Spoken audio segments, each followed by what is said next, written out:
I'm Bill McWilliam, president of Cascadero Copper, CCD on the TSX Venture Exchange. Cesium is one of the world's rarest metals with a growing industrial demand. Drilling is underway on our Tehran property in Argentina to prove up a cesium resource. Cascadero's patent-pending leach process has the potential to make Cascadero the lowest cost supplier of cesium in the world. Visit our website, cascadero.com, or phone us at 604-924-5504.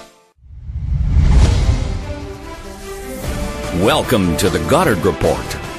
Comments made on the Goddard Report and TalkDigitalNetwork.com are an expression of opinion only. Here is Jim Goddard. My guest is Sharon Noble. She's the director of the BC Coalition to Stop Smart Meters. Welcome back to the show, Sharon. Thank you very much, Jim. Sharon, you'd like to see the BC government do some kind of inquiry into smart meters. Yes, we would. The Smart Meter Program is part of the Clean Energy Act, just like Site C was. And just like Site C, BC Hydro has misled the public, misled the government, and has been going without any oversight since 2010. This is a major project that deserves to be investigated. And one of the things that I'm really ticked off about is that BC Hydro has misrepresented the facts. So many facts, all the way along the line. When the public raised issues about the costs, they were lied to. They said that, it's going to be cheap, that they have did all their investigation about it, and that they had the best cost going. Yet, frankly, we paid more than any other country place in North America that I've been able to find. There's no justification for that. Another lie that we were told was that there are no options to having wireless smart meters. Hydro said that they didn't make wired ones, that they had that. And then finally, when I pressured them and said yes, they do, they're being used in, for instance, Idaho. They said, "Oh, well, that's only commercial." When I got back and I said, "No, it's not. They're using it for residential," they got back and said it's $35,000 per meter. No, it's not. Then finally, they admitted they'd never asked for anything else. They just took what I think is the cheapest route that Itron proposed and paid top dollar for the cheapest route and got the most dangerous type of device that they could find. When we asked them if they had done certification to make sure it was safe, they said yes. No, they haven't. These meters have not been certified. They have not been inspected by an independent electrical engineer, and they are causing fires, which Hydro is denying. When we've asked them about the radiation level, they lied. They said there are only 4 signals a day. No, there may be 4 data signals, which can be changed upon Hydro's, if they want more, they can get more. But there are signals that are going out constantly. In an Itron Itron report that I found, Itron admits it's up to 4 signals a second that are being emitted because these are mesh grid arrangements where houses are reporting to house to house to house. We have signals going constantly, and we are being exposed to it. When Hydro said that the level is only, a very, very low level, they said 2 microwatts per square centimeter. I know that means nothing to most people. That is above by 4 or 5 times what even the most generous scientists are saying is safe. Even 2 microwatts is a dangerous level. And I found internal Itron documents that show it's 237 microwatts per square centimeter that we're being exposed to. And it could be higher when the Zigbee chip, the second transmitter that's in the smart meter, is activated. I could go on and on and on. Hydro has lied about the costs. They've lied about the security. They've lied about the danger from radiation. All the way along the line, the public has not been told the truth. And I believe that we deserve an independent panel to investigate these lies, to investigate the reason why we were sold this bill of goods Is it because there were liberal friends and cronies on Itron's board and on Corex's board? There are so many problems with this, Jim. And I believe when BC Hydro is being investigated, and the NDP has said that they will be doing a thorough investigation of BC Hydro next year, the smart meter program has to be on the top of their list. These meters are dangerous, and the public deserves to know the full truth about it. And right now, nobody does. The Energy Minister, Michelle Mungle, is telling people all the same lies that the Liberals told them. I have letter after letter that she's sending out saying that the radiation level is so low, that there have been no fires, that the BC Utilities Commission has found that these meters have been certified and they're safe. She's saying the very same things. We need to change this, and we're only going to change it, I believe, first of all, by public outcry. So I'm hoping that everyone, all of your listeners, would please write Attorney General Eby and ask him to ensure that this is investigated as part of the investigation that is going to be undertaken next year. And if the Itron meters are found to be faulty, wouldn't they have to pay for replacements? Not the people who have machines? Itron, for sure. It's a dangerous, there should be a recall. And just as with every other faulty piece of equipment, they should be recalled. Itron knew that these had problems before Hydro ever signed the contract. They knew there were fires.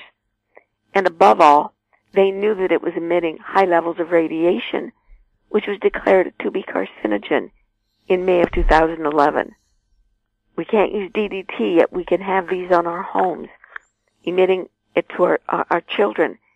And one other thing, Jim, I can't find what the warranty period is. Hydro was told, and Itron keeps saying, that these meters have a 20-year life expectancy. No one ever believed this. It's a cheap plastic computer that's exposed to all of the elements. And industry people have admitted it's closer to 5 to 7 years. Now, Minister Mungle is telling people that these meters are not being replaced, but when they are being replaced, it's covered by the warranty. She doesn't know or will not admit that in January of 2016, Hydro had to replace 88,000 meters all at once because they were faulty. And they were not covered under the warranty. We were charged, the people of British Columbia were charged $220 per meter for replacement. What is the warranty period for these things? Every time a meter is replaced, I've been told by Hydro when there's been a fire or a failed meter that they have to remove it to send it to Itron for replacement under the warranty. I've asked Hydro over and over and over what the warranty period is, and they won't tell me. I now have a Freedom of Information request that I submitted about 2 weeks ago, and I would bet you $100 that the response I get will be, it's proprietary information and they will not give it to me. The people of British Columbia deserve to know how much these things are going to cost. The initial program was the highest in North America at $555 per meter. Now the replacement meters are costing $220 per meter. And all 1.9 million are going to have to be replaced within 5 to 7 years after installation. We are now in that 5 to 7 year period. They started installing in 2011. Replacement is occurring. I can't find out how many have been replaced. What is the schedule for replacement? They won't tell this information. So the British Columbians don't know how much we're going to have to pay. But conceivably, at the end of the original amortization period of 20 years, we could be paying for 3 smart meters. Don't we have a right to know this? John Horgan and the NDP have been so concerned about the costs, or so he said. Yet I cannot get anyone in the NDP to find express an interest in trying to investigate this, just as I can't get them interested in asking for a recall. If we had these dangerous meters recalled, Itron would have to legally pay for recall, replacement, removal, and put a safe meter, and the only safe meter is an analog meter, back on our homes. Talking about replacing jobs for those people who would be put out of jobs by Site C, they could be working for Hydro.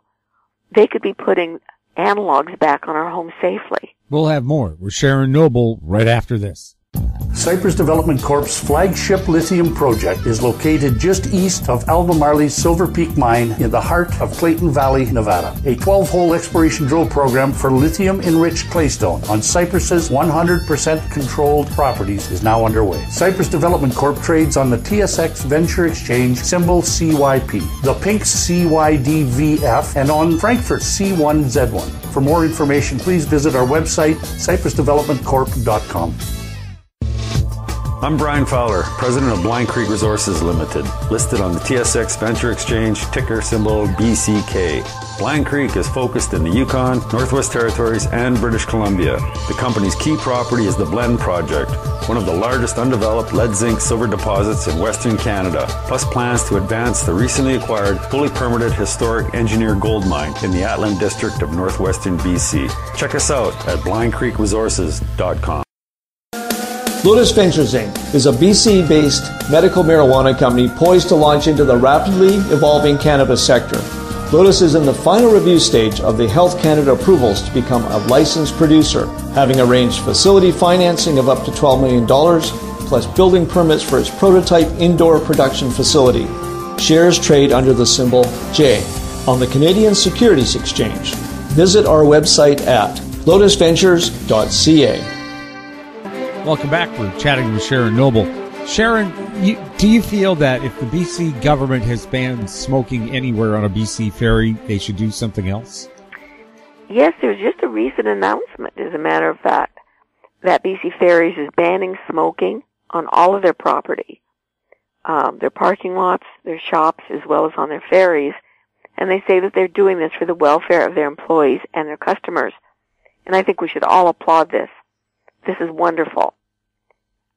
But the next logical question is, why are they allowing Wi-Fi on ferries? Wi-Fi is just as dangerous to the people who are being exposed to it, especially the workers who are being exposed to it every day that they're working on the ferries. And the riders, their customers, are being exposed to it for hours. And many people ride these ferries many times a month. The ferry is a Faraday cage. It's largely metal, and this Wi-Fi is radiating. It is bouncing. It is going all over the place in there, and people are being exposed to very high levels of radiation. One of our members went across on a ferry not long ago, and he took some meters with him, and he measured extremely high levels of radiation on the ferries, and there is no place for people who are injured, who are sensitive to this radiation, where they can go. Right now, many of them have been sitting in their cars, trying to escape it as much as they can, but BC Ferries is now saying they're not going to allow people to stay in their cars. So where are these people supposed to go? How are they supposed to get, for instance, from Victoria to Vancouver? They can't.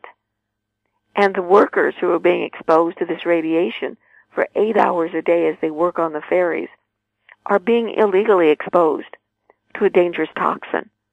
They should not be exposed to anything dangerous in the workplace. Workplace safety, I guess that's the correct name, in British Columbia, says that workers have a right to work in a safe environment.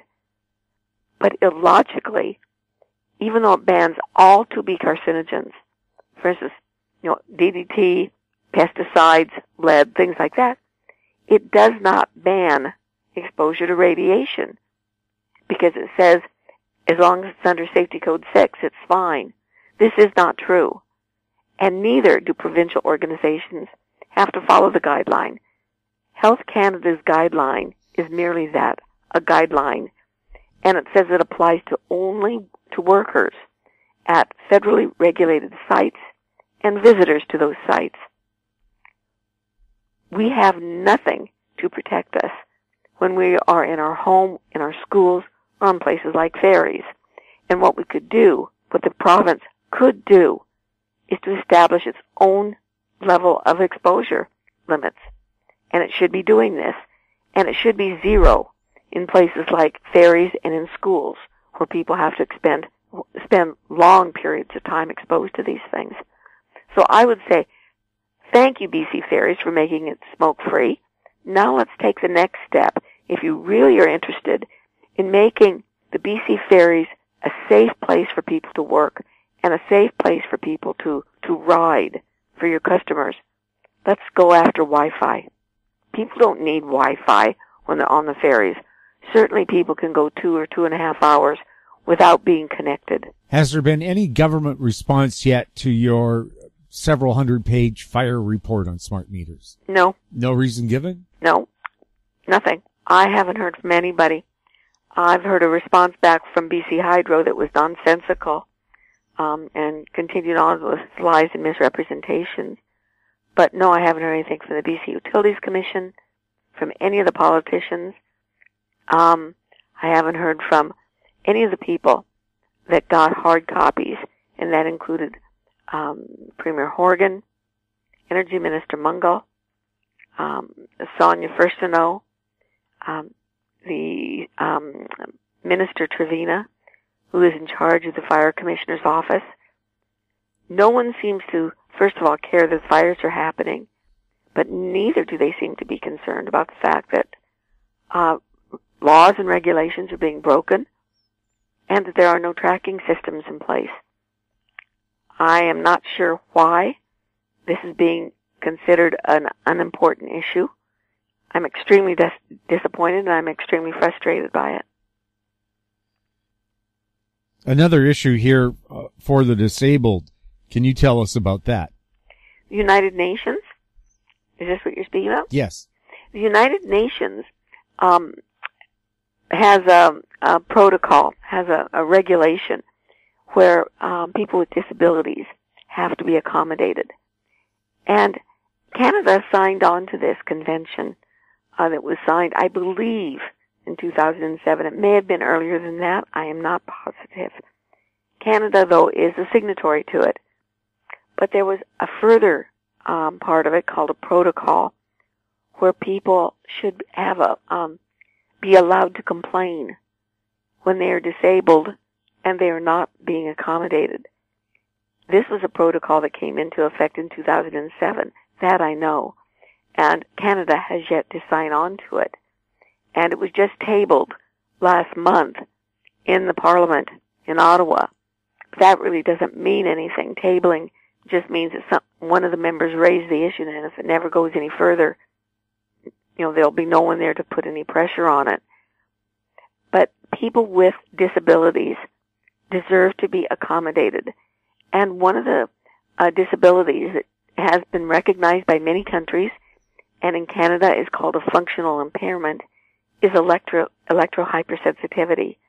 People who suffer various symptoms ranging from things like headaches and dizziness to brain fog and nausea and severe physical pain of one sort or another when they're exposed to various levels of radiation and various types of radiation, whether it's from cell phones or cell towers or Wi-Fi.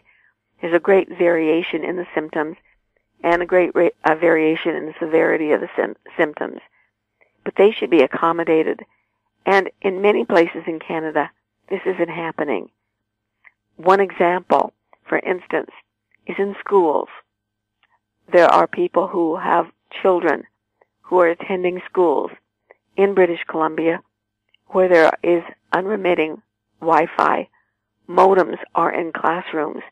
Teachers are sick and children are becoming sick, and nothing is being done. No accommodation is being given to these people. And under the United Nations, it must be. These people must be accommodated. I know of one grandmother who's been fighting for the right of her grandson to attend school. every time he goes into a classroom with Wi-Fi, he suffers a severe headache, and it eventually gets to a point where it's a migraine, and he begins vomiting and gets a severe nosebleed. He's been homeschooled now for 2 years. This is not good for social development, and it's not fair to the child. And how many other children are suffering but don't have grandparents or parents who are aware of the cause?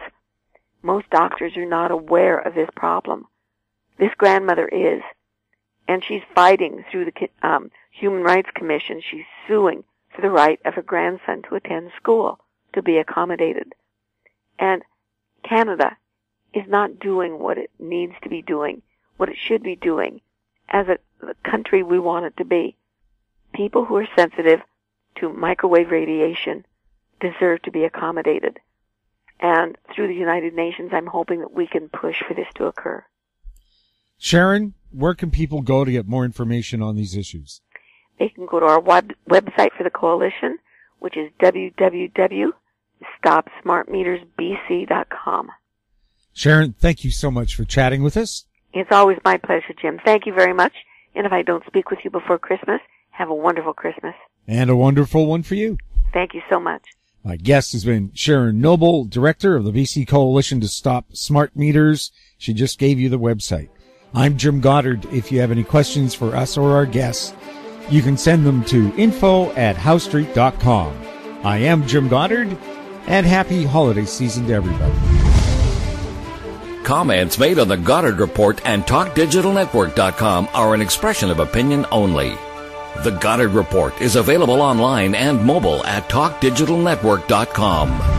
The Goddard Report is a production of How Street Media Incorporated.